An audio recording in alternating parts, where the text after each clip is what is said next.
Hello and welcome to the third video in the Demystifying Language series. In this video, we'll be exploring circumstances. In the previous two videos, we explored how each clause will have a process and one or more participants. Together, they tell us the main information of what someone is doing, sensing, or being. In this video, we'll explore how we can also add circumstances to a clause to provide more context about what's happening, such as when, where, how, or why. Because they provide context about what is happening, circumstances are almost always directly linked to the process. For example, this is Jack. We can see he's building a house. Jack and the house are both participants in the process of building. Jack is doing the building, and the house is being built. Okay, but what if I asked you to try and identify when and where he's building the house? Can you confidently give a specific answer? We have some visual clues, but nothing to give us a confident specific answer. We certainly wouldn't be able to know just by looking why he's building it or under what circumstances in his life this event is taking place. So, let's say I'm talking to Jack's friend who's answering my questions about what Jack was doing. I want to know how, when, where, with whom, and why Jack was building the house. The friend could answer my question like so. Jack was building a house out of brick last year near the Murray River with his daughters for his retirement. Whoa, that's a lot of information. Normally we wouldn't communicate like this because that's a bit too much information for just one sentence. But we'll use this for example's sake.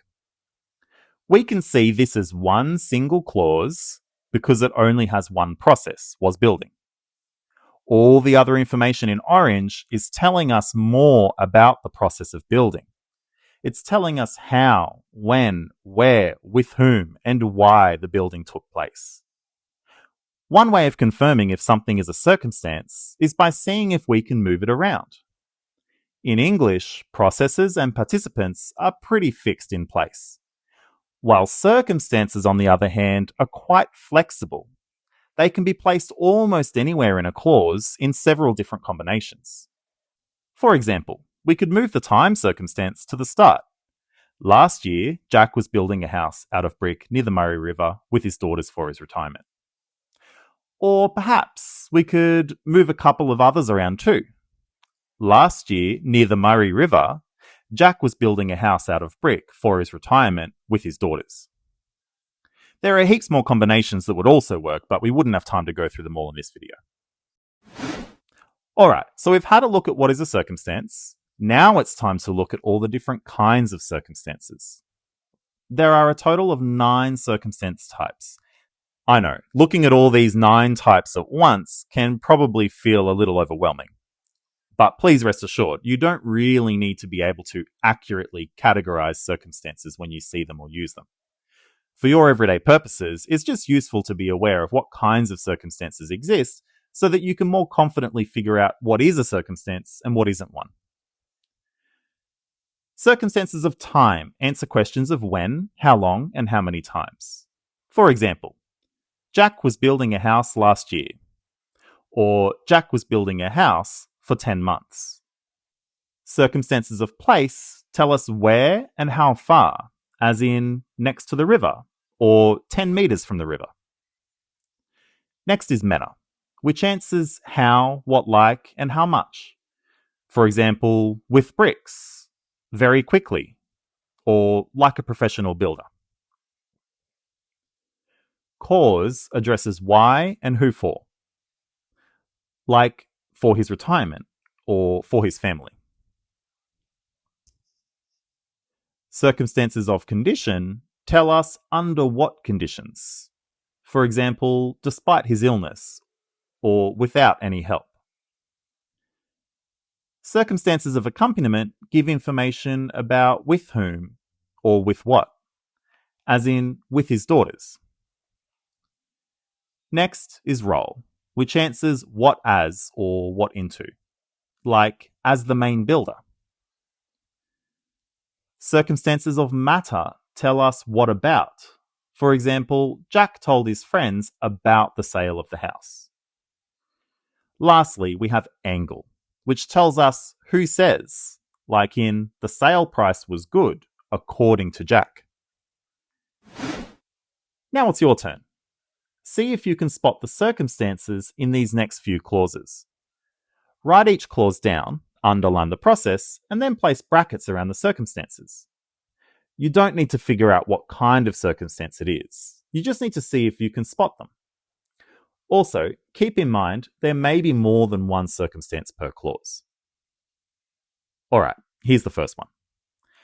We saw a shooting star last night.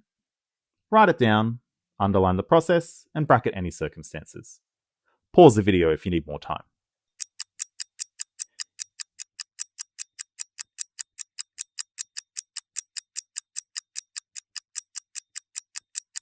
Here's the answer. Last night is a circumstance. It tells us when the process of seeing occurred. Next one. Because of the storm, the game has been cancelled.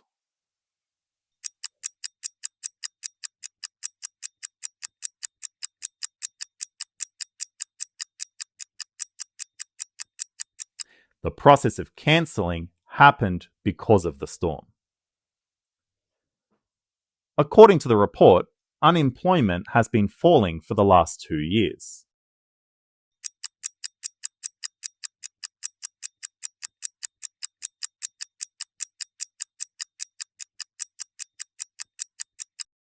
That's right, this one has two circumstances. According to the report, tells us who said, as in where did the information come from.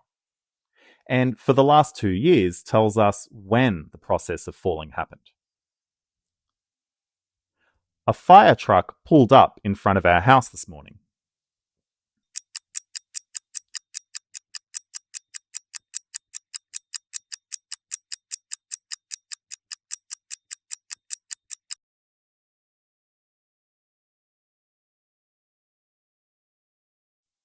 They talk about Australian history in this book.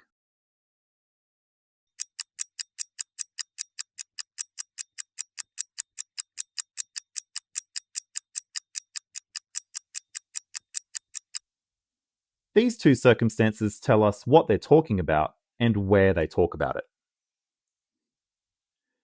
Despite the weather, the game will go on.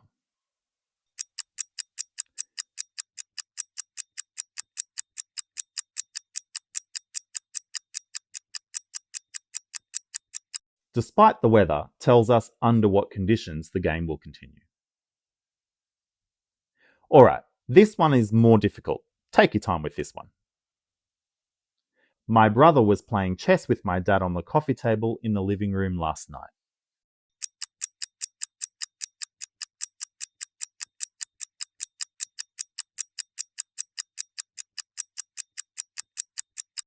This clause has 4 circumstances. They tell us with whom, where, and when the playing occurred.